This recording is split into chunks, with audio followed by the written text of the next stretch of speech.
சொன்னா அண்ணன் தம்பி மாதிரி நாங்க வாழ்ந்துட்டு வரோம்ப்பா அப்படின்னு சொல்றதுக்கு உதாரணமா மாரியம்மன் கோவில் திருவிழாவுடைய கும்பாபிஷேகத்துக்கு இஸ்லாமியர்கள் வருகை தந்திருக்காங்க.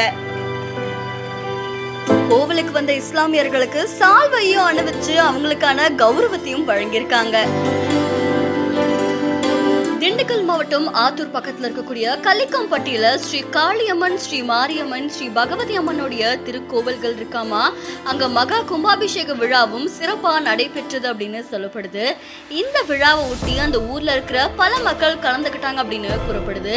இதை தொடர்ந்து பகவதி அம்மனுக்கு பூஜையும் நடைபெற்று அதுக்கப்புறமா வேத பாராயணம் முழங்க அங்க இருக்கக்கூடிய சிவாச்சாரியார்கள் புனித தீர்த்தத்தை எடுத்துட்டு கோபுர கலசத்து மேல ஊத்திருக்காங்க. அப்போ வானத்துல பறந்த கருடன்னு பார்த்து அங்க இருக்கக்கூடிய மக்கள் பக்தி பரவசத்துல ஆழ்ந்துட்டாங்க அப்படின்னு சொல்லப்படுது.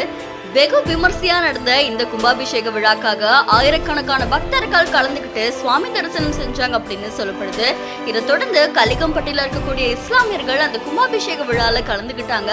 அங்க ஊர்ல இருக்க மக்கள் அவங்களை அவ்வளவு அழகா வரவேற்று அதுக்கப்புறமா அவங்களுக்கு சால்வையெல்லாம் அணிவிச்சு அவங்களை கௌரவப்படுத்தியிருக்காங்க. இந்த காட்சிகள் சமூக வலைதளங்கள்ல நெகிழ்ச்சியை ஏற்படுத்தியிருக்கு. இதை தொடர்ந்து கும்பாபிஷேக விழாக்கு வந்த எல்லாருக்குமே அன்னதானம் வழங்கப்பட்டுச்சு அப்படின்னு நல்லிணக்கத்தை போற்றுற வகையில இஸ்லாமியர்களும் இந்துக்களும் ஒன்னா சேர்ந்து ஒரு நிகழ்ச்சியில கலந்துக்கிற இந்த மாதிரியான வீடியோக்கள் இப்போ சமூக வலைதளங்கள்ல நிகழ்ச்சியை ஏற்படுத்தி இருக்கு. இந்த வீடியோ தொடர்பான உங்களுடைய கருத்துக்களை நம்மளுடைய பதிவு செய்யுங்க. தொடர்ந்து பல செய்திகளுக்கு ஃபாலோ பண்ணுங்க.